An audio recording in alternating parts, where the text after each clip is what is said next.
You're listening to Ideas and Leaders podcast. I'm Elena Paweta, Executive Communication Coach and TEDx organizer. With each episode, I'll share with you communication tips and ideas from top business leaders to help you excel in your career.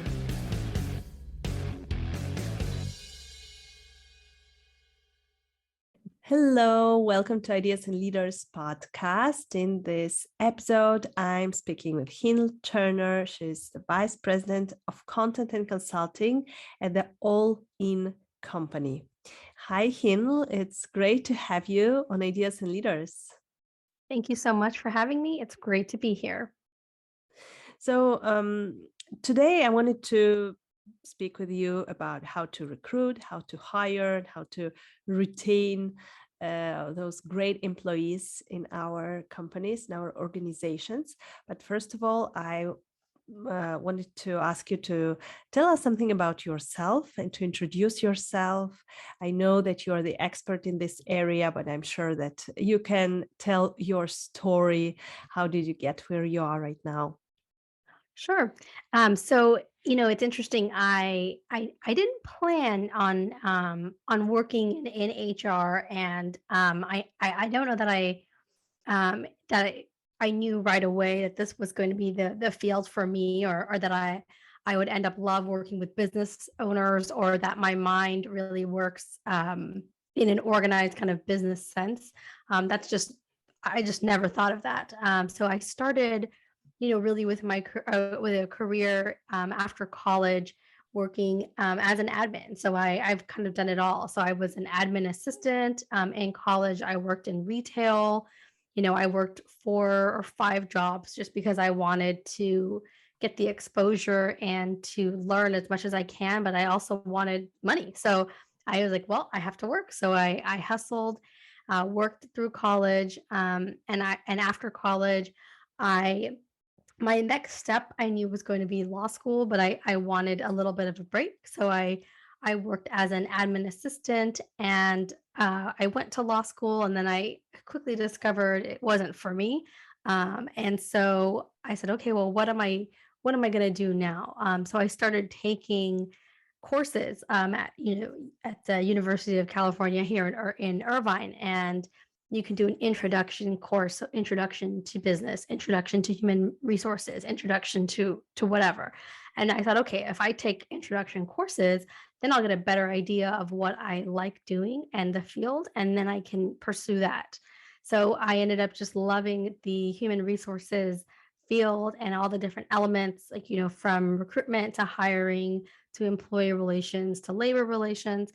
And I said, okay, this is it. And so then I started an internship, and then I went to from there then after my internship was over, then I started as an HR assistant, and then I was promoted to kind of an HR manager role with an organization where this business owner was just a small business owner, but she had multiple companies, and so she had about 4 or 5 companies, and so I worked there for quite a while, through like the early recession, like the 2008, around that time frame.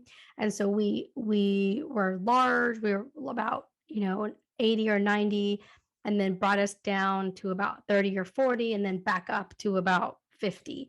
And then after that, I felt I had more to offer, and so I started working as a consultant. And so that's where I spent about 8 years working as a consultant, for an HR consultant, and I consulted with about 200 plus businesses in all of their HR needs, and the industries and the businesses varied.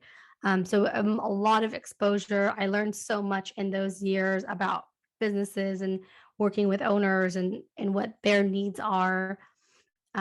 And then that brought me to my position here, where where we specialize in recruitment, hiring, and retaining those great people. And so my career is kind of aligned right here with COVID and everything, because this seems to be the time where people are really struggling to find the right people.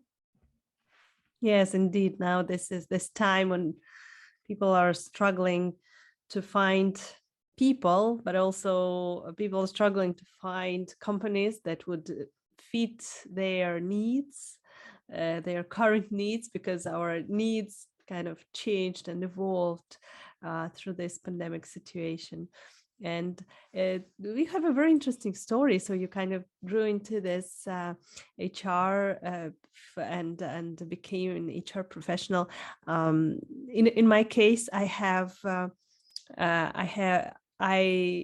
have never worked in HR, but I have I have finished the university in HR management, and this is what I learned at the university. So it worked a different way for me, and my life led me to a different career path, but I still love HR management, and I still remember it from my university years. All of those motivation, how to motivate people, how to talk to people, those psychology aspects. It is so interesting, and I think that's so fascinating. It's funny you say that, because I remember one of my clients. So I had clients, and a lot of the times, to 80% of the time, I worked with businesses that were ranging maybe under 50 employees. And so they had the business owner would oftentimes take care of some of the more traditional HR functions, and things would just escalate up to the business owner. But, the business owner didn't know how to handle things, or where to ask questions or whatnot. So, but sometimes I had a client who was also an HR professional. And so our conversations were much more, bouncing ideas off each other. And we understood that most of the arena in the HR field is gray. And one of the offices I went to, right in front of her, the sign on her door says "Nurse in Session."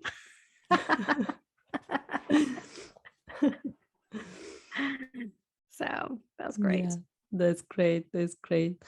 So, Heenle, speaking about the current labor market, I know that as we already said, that many things changed, and after in the last 2.5 years. So, do you see any trends, any challenges, which something that changed, and maybe it is never going back for this market? And what trends do you see? So I think one of the first, trends that I think everyone can agree on is, just like me, a lot of people had a COVID baby, and and so now you have people who want to work from home. So they either unexpectedly started working from home, um, and they realize that they can make it work, because a lot of times when you work from home, you get to have more of a blended life. So you can take care of your kids, and then come back and work on it, and go for a couple hours and finish your tasks, finish what you need to do, and then go back and take them for a walk. And so you have this opportunity to kind of have a blended life where you still get the work done. And I think a lot of people realized that, wow, I do work from a position where I can work from home, and I can still, through technology, I can still maintain a work environment and a work culture. And I have coworkers that I can reach out to and see and talk to. But I really like working from home, and it's saving people money. So I think one thing that employers have to address as the elephant in the room is, am I going to require people to come back into the office, and do I need to? And you the challenge is, you don't have to allow people to work from home, but which one of your employees are going to realize that there are so many work from home opportunities now? So which people are going to just jump ship and find another opportunity that does allow from a work from home environment? And so if that number is great enough, that can be quite impactful for your business. And so now, a business owner can certainly just, stick to their guns and say, nope, nobody's working from home, everybody's coming back to the office. they might lose a lot of people. And that's a newer trend, I think, of course, as a result of COVID. And then another thing I've noticed is that that people are realizing just how important a sense of community and community from their employer is, because you've got that home life, and then you have a work life, and so the work life is all about the people that you're interacting with, and you don't and people are no longer okay with going to work and working with people who are mean, who are just not a good environment, who don't communicate well, who just are not a pleasant pleasure to be around. They just realize that, oh, well, I don't really have to put up with it. I can find something else. And so you've got to um, consider your like workplace culture and the workplace community that you're creating and that you're providing for your team. And I think those are two big changes just directly resulting from COVID. Yes, I totally agree with this. I can see this change, even among people that I know and my students, people that I work with, that when they when the company now requires to be in the office for 3 days, for example, or 4 days a week, and this you just have to be there, they prefer choosing a different company with more flexible hours. But even money is not so important, but I think that this work-life balance, they felt how important it is right now, that they can be with their children, that they don't have to waste so much time for a commute. And I can see that it is so important for people. So what can companies do? Do you see, working with your clients, that companies are actually going to direction of more flexible hours and working from home? Yeah, I definitely see it's going to go back to the industry. So like certainly for some types of businesses, like any kind of retail, like medical offices, things like that, it's a work from home, situation just doesn't usually work. Yeah. Um, but in cases where you have where communication and is done, maybe on the phone, online, and things like that, and there's no direct face-to-face contact with customers, general office work. A lot of businesses are at least having the conversation about, well, do I really need to have people in the office, and evaluating kind of the overall cost that comes with even renting a space. So like starting just with your, a basic budget, right? How much does it cost to rent the retail, to rent the space and to have an office? And is it really is it giving you more productivity to do so? And then second, when you have an employees asking about it, is there any flexibility in my hours? Whereas before, most people would say, nope, we need you in the office 9 to 5. They're engaging. My advice is to engage in the conversation about what it is that the need is, and then evaluate whether or not you can meet that need. Yeah. And I wanted to talk to you also about attracting 5-star candidates. So first, because I think that this is what everyone wants, even entrepreneurs who have only a couple of people in their team. It is really important question always, how to attract the right person, how to also create the right environment for this person. So what do you think are the main qualities of such a person that we can call 5-star candidate, 5-star employee? What do we have to look for and how we can attract them? Sure. So a 5-star employee is like first and foremost someone who shares the same core values as the entrepreneur, as the business owner. So what's important to the the business owner is those values need to align with what is important with the employees and the staff that you end up hiring.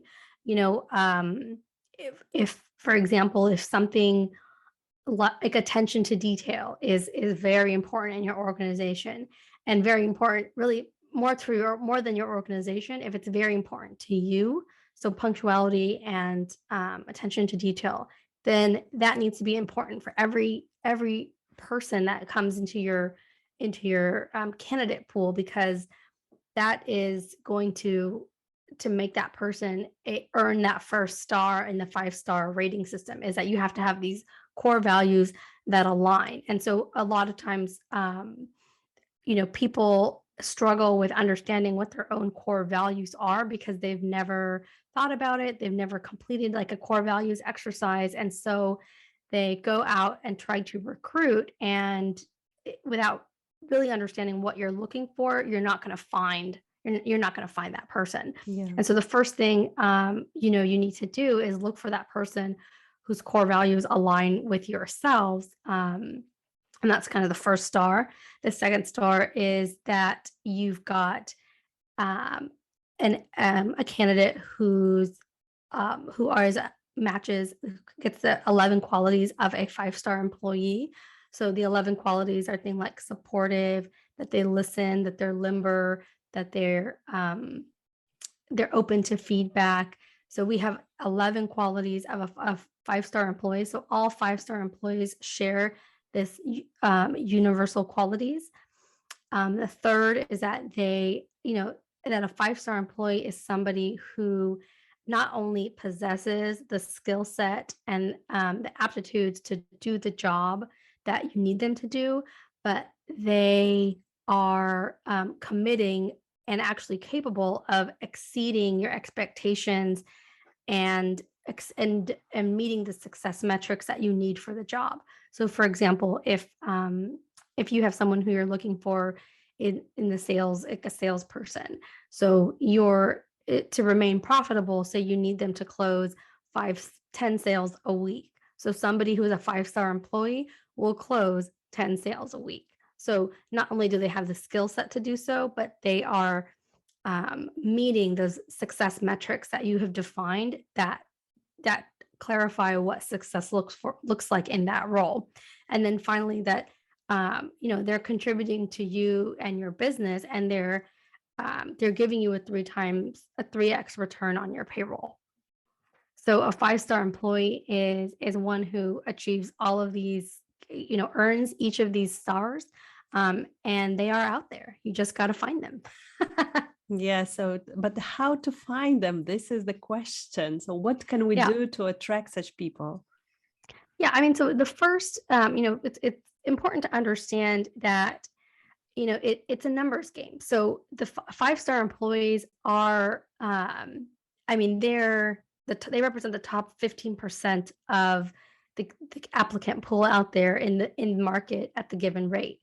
So what you need to do is, first you have to define and understand exactly what you're looking for. So you need to know your core values. Um, you need to understand what the role you're looking for is, have these defined success metrics, and then you need a process. So you need an objective process and system that's going to help you evaluate the candidates that come in your in your door, so to speak, and objectively assess these candidates for their talent, and rate them. And then what you'll do is you'll select the candidates based on this objective rating system, and you'll follow your process.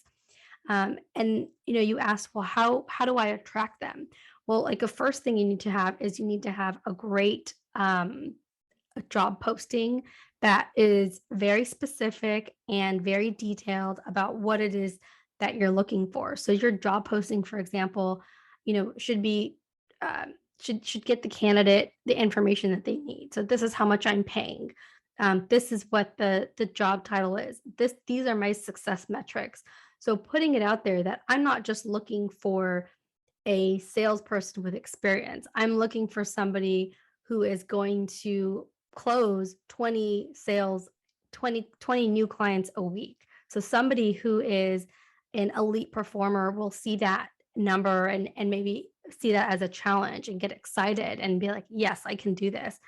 Somebody who is kind of just average and average kind of mediocre salesperson will look at that number and be like, nope, I can't do it. And now you've filtered out somebody who is not a 5-star employee, and you've attracted people who are excited about this challenge. You want to include, on that job posting, what your application process is, and your application process should include something like some sort of skills test. So we can't just ask people, oh well, are you, if say you're looking for a photographer, can you shoot, 3 different settings, and how do you adjust for light? Like, of course, everyone's going to say, yes, I can do that. Ask them to send you samples and evaluate those objectively and rate those. And now you've created, you've added to this objective rating system process. And really, it's not just one job posting on LinkedIn, on Craigslist, on Indeed. You've got to cast that wide net, because if only 15% of the talent out there are 5-star employees, you need to capture as many applicants as you can, and then you need to weed out the people who don't share your core values, who are not qualified for the role, and then you'll zone in on the people who are potentially 5-star candidates. Yeah, and how do you recommend to filter those candidates? So what are the best questions to ask during interviews? I remember that there were, standard questions like, where do you see yourself in 5 years, and things like that. And, everyone is prepared for those because there are standard answers for those standard questions. Do you recommend to go a little bit further and to try something more during the interview? Yeah, so we so in our program, and so in our program, what we do is we work with business owners to understand like the different aptitudes necessary for each role. And then what we wanted, and then what we do is we build, kind of interview questions based on sort of the industry, that organization, and the particular aptitude that's for that job. So that way, when you go to have these interviews, you have a sort of customized, ready to go packet for each role, because that's going to help you find someone who truly aligns with sort of your own core values, and with somebody who meets the skills and aptitudes necessary for the role in your organization. I would say, one thing everybody should be able to do is test, and test. So any position that you're hiring for, if you're looking for an admin role, issue a typing test, right? And see what that skill actually looks like. Because there's a big difference between, what have someone saying that they can do something, or that they have this skill, and then actually being able to do it. And so what you can do is, in your sort of interview, in your gauntlet here, the first step really should be to, submit an application. And maybe, you're asking somebody in the job posting, for example, to submit their resume and answer one question, right? Answer one question: what interests you most about working for this organization? And then if you receive a resume and that question was not answered, either in the email or you didn't get that answer, period, you filtered out someone who either was not reading the instructions carefully, who didn't follow the direction, or who is just a serial interviewer who just applied to every single open position out there. So you've already filtered somebody out who you don't want in your organization. And then the second thing is if you ask somebody to complete a skills complete an assessment or a skills test of some sort, um, you'll be surprised at how many people just don't even complete that part.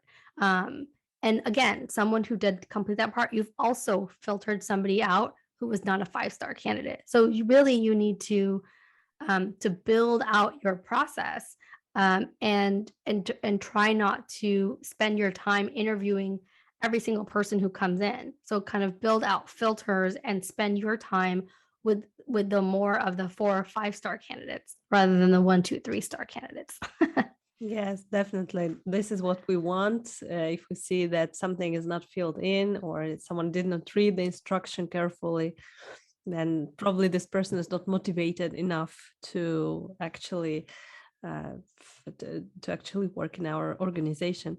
And so if we hire this candidate and everything goes great, so what can we do also to retain them? Why some of the great employees leave organizations? Mhm. Yeah, I mean, and that's another, common, very trending kind of question right now is, so many people um, are leaving their current jobs. I mean, and we want to know why. So we know that people who are unengaged in at their workplace, those are the people who are leaving. And so, to help with the retention numbers in your own organization, you've got to figure out, one, like, what is it that your employees want, and how can you help them with their wants and their needs. And so, start with something simple. Start with an engagement survey. Talk to them, ask them what is it that if they're satisfied with their organization, if they like working with their managers, if they feel comfortable working there, if they see themselves working with your organization in the next 1 to 5 years. And once you start getting this information, then you need to take action and actually create a plan to address your results. And they could be good, they could be bad, but you've got to sort of face the truth and go forward from there. A lot of people will a lot of people too appreciate very like simple things. So are you what are you doing to build that community for your employees? So do you have things like retreats? Do you have like fun outings? Do you have a recognition program? Are you keeping your team kind of mentally stimulated? So are you training them? Are you educating them? Are you giving them the opportunity to better themselves, right? And the simple, appreciation. So are you saying thank you? Are you acknowledging service? Are you acknowledging, um, you know, excellent customer feedback? Are you giving them the what they what they really need, from you, from like in the workplace? Yeah, so we need to make them feel good. Uh, That's so simple.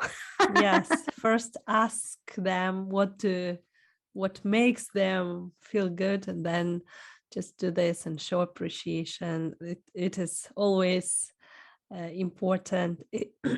In the book of Dale Carnegie, How to Win Friends and Influence People, which is 100 years old, it was that show people sincere appreciation, one of the most important principles. And I think that it is always important.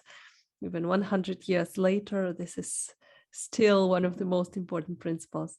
So Heenle, thank you very much for all your answers. And I think that it was a very interesting conversation, especially for people who are looking for employees, who are hiring, who want to hire someone. So to sum up our conversation, what would you recommend in a couple of sentences to people who are currently hiring, who are looking for new employees? what are the top tips from you?